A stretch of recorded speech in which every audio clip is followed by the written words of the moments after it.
sa famille et de ses amis pour s'essayer à une vie meilleure, avec pour seul bagage ses valeurs. Il va connaître toutes les galères sous les couleurs du pays de Voltaire, car pour sa prière il se prosterne. On lui offre dégoût et regard de haine. Il ne va pas compter ses heures et mener une dure vie de labeur. Tous ses enfants ne manquent de rien. Il prend les petits boulots sans chagrin. Il veut faire de son mieux pour s'intégrer, leur offrir des études de beaux métiers, même si pour les autres il reste étranger. Sa religion est là pour l'apaiser. Comment leur expliquer que prier ce n'est pas tuer? Il veut simplement la paix, abattre les préjugés d'une société qui s'enflamme, qui voit grandir l'amalgame entre terrorisme et islam, l'islamophobie au programme.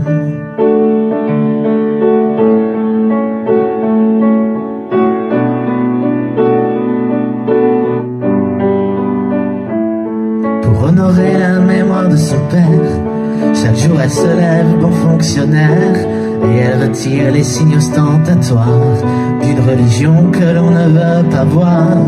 Depuis petite elle s'est fait la promesse, quand elle serait grande elle serait maîtresse. Même si d'élite faciès fait légion, elle enseigne, défend les institutions. En sortant de l'école elle remet ce voile qui prend les couleurs d'une certaine étoile. Les époques tu sais n'ont pas changé, les vêtements qu'elle porte deviennent un danger. Au nom des principes d'une laïcité qui ne cesse d'être utilisée pour servir leurs discours insensés et bafouent notre fraternité. Comment leur expliquer que prier ce n'est pas tuer? Elle veut simplement la paix, abattre les préjugés d'une société qui s'enflamme, qui voit grandir l'amalgame entre terrorisme et islam, l'islamophobie au programme.